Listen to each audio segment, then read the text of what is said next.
So, all right, so here's part 2 of our video. We're gonna start with example 2 here. And we are gonna find the area of this polygon. Now in this polygon, you can see a lot of different things that you might know about it already. So we already know, first of all, we can tell the number of sides.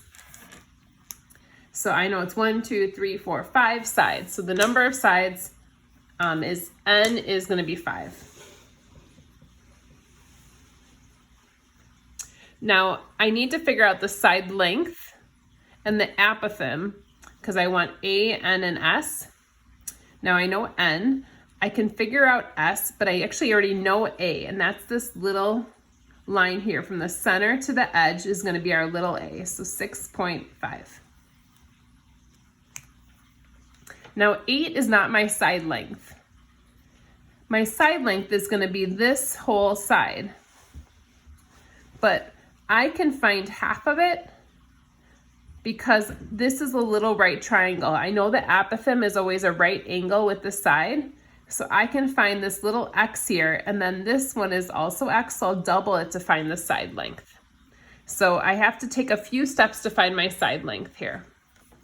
So I'm going to draw it off to the side. So if I have 6.5 and I have 8 and I want to find this little x, I'm going to do Pythagorean theorem.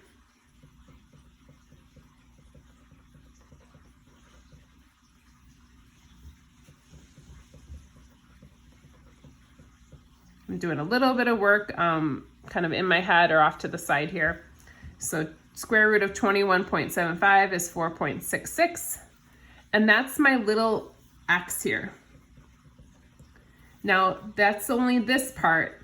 So in order to find the other half, I have to double it. So I'm gonna do 2 times this, which will give me 9.33 for my side length. Once I have that, then I have A and N already. So I'm just going to use this formula. So area equals 1/2 A times N times S. And that'll give you our formula, or our area.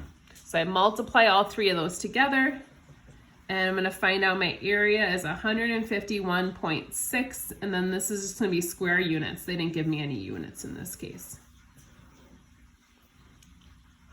So I had to do Pythagorean theorem in this problem to figure out that side length because all I knew was the apothem and then kind of like the distance from the center to the vertex, which doesn't really have a name in these. It's kind of like a radius if we had to name it something. All right, so we're gonna flip the page over. And I just wanna do another example similar to that, but if you flip the page over, the one right here does not have a very good, it's not a very good example in terms of what I want it to be able to do right now. So what I'm going to do instead is I am actually going to give us a little bit more information. So I'm going to give us the side length over here. I'm going to tell you that this side length is 5.9.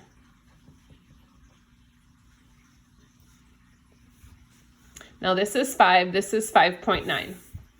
And I'm going to find the area of this shape. Now this is another 5-sided figure.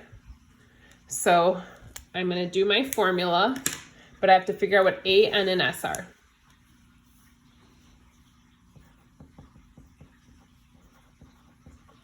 Now I know the number of sides is 5, because there's 1, 2, 3, 4, 5 sides. The side length I know is 5.9. And I need to find little a. Now again, in this case, they don't give me all the information I need. This is not little a. The little a that we want is the distance from the center to this edge that makes a 90-degree angle. Now in order to figure that out, again, I have to do Pythagorean theorem. So you should have to use Pythagorean theorem today, but you should not have to use trigonometry. So you shouldn't have to use SOHCAHTOA. But in order to figure this out, I need to draw this triangle.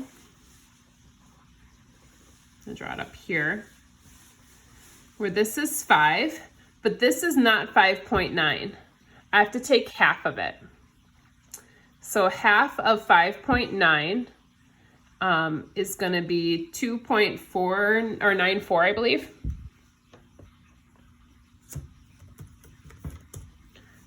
.95.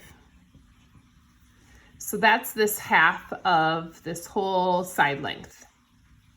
I need to find little a. So I'm going to do Pythagorean theorem. So I'm going to do a squared plus 2.95 squared equals 5 squared.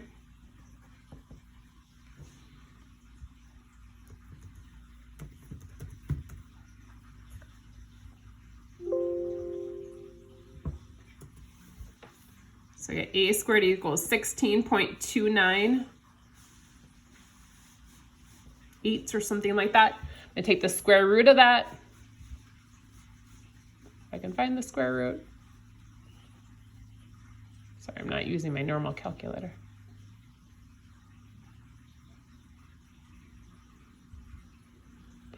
So I get about 4.1-ish. Yeah, we'll call it just 4.1. I might have been off a little bit on my rounding.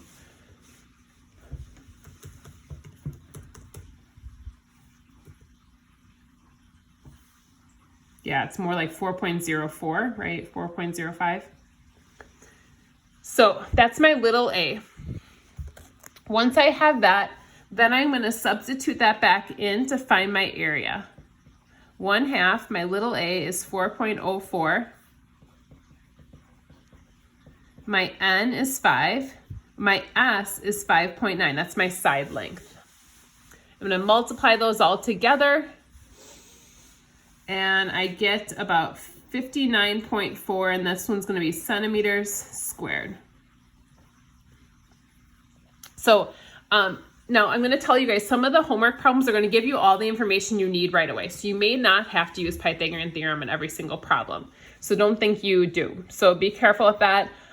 Keep sending me questions when you guys have them. A lot of you guys have done a great job of saying, hey, I'm stuck on this problem, and I try to give you a hint and it seems like it goes okay from there. So please feel free to continue to do that if needed. So the rest of these kind of get more complicated than I'm going to worry about with virtual learning. So I'm going to just assign the homework to you guys, which is on the bottom of the page. But and just so you know, if homework on the it doesn't quite make sense, always shoot me an email. I know a few of you have. I've done some of the problems either wrong or written it down wrong. So always feel free to shoot me an email. I'm sorry for sometimes things don't jive as I'd like. So we're gonna do 7 through 17 all off of these pages, and I'll post those online. Take care. Hope you guys are well.